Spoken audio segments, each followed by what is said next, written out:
The spirit consciousness की दुनिया में आपका स्वागत है। आज हम मॉड्यूल 7 के अध्याय 24 के आखिरी हिस्से पर पहुंच चुके हैं। इस मॉड्यूल में अब तक हमने देखा मीडियमशिप। अब हम कर रहे हैं ectoplasm the work of W J. Crawford, जिसके बाद हम आगे बढ़ेंगे ectoplasm work of Baron von Schrenck-Notzing के साथ।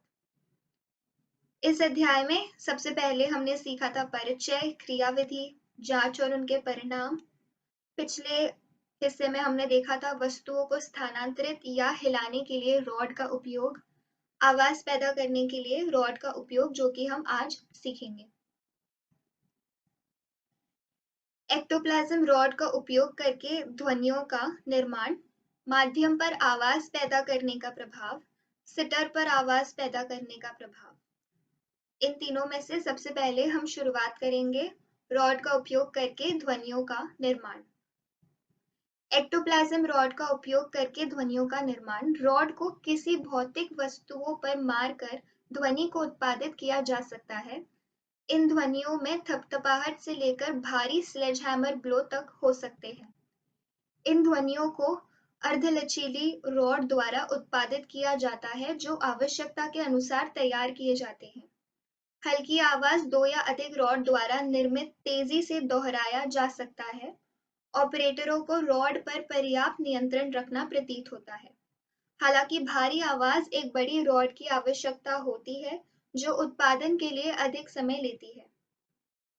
माध्यम पर आवाज पैदा करने का प्रभाव।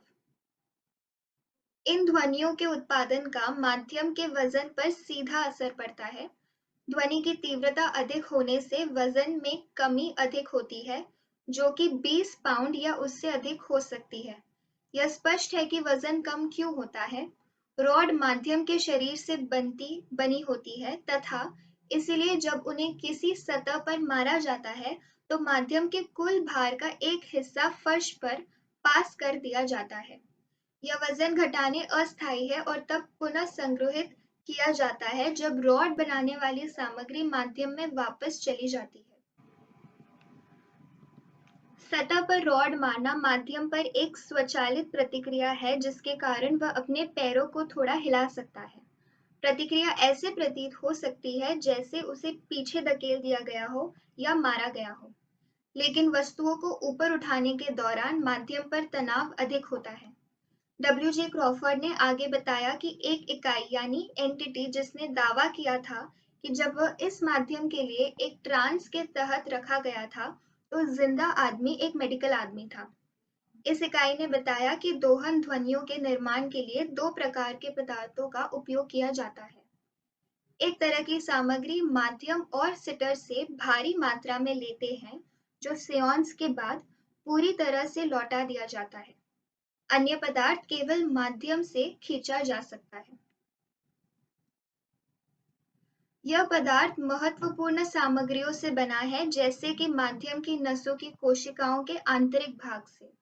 इसलिए इसे बहुत थोड़ी मात्रा में विकृत है ताकि माध्यम को कोई क्षति न पहुंचे। इस सामग्री की संरचना दोहन की प्रतिक्रिया से नष्ट हो जाती है और इसलिए यह माध्यम को वापस नहीं दिया जा सकता है। अभी तक यह रस्योद्घाटन किसी भी तरह से सिद्ध या स्थापित नहीं हुआ है और यहाँ कहा गया है कि यह एक जैसा है। अब हम देखेंगे सिटर पर आवाज पैदा करने का प्रभाव। कुल मिलाकर थपथपाहट के उत्पादन से सिटर पर कुछ तनाव होता है, जैसे कि स्पिस्मोडिक जर्म से देखा जा सकता है, जो कभी-कभी बहुत गंभीर होते हैं। ये झटके पूरे घेरे में घूमते हैं, जैसे कि उत्तोलन से पहले। सिडर के शरीर से ईथर पदार्थ निकालने की क्रिया झटके में होती है तथा इसलिए यह उन सभी को काफी हद तक एक साथ प्रभावित करता है।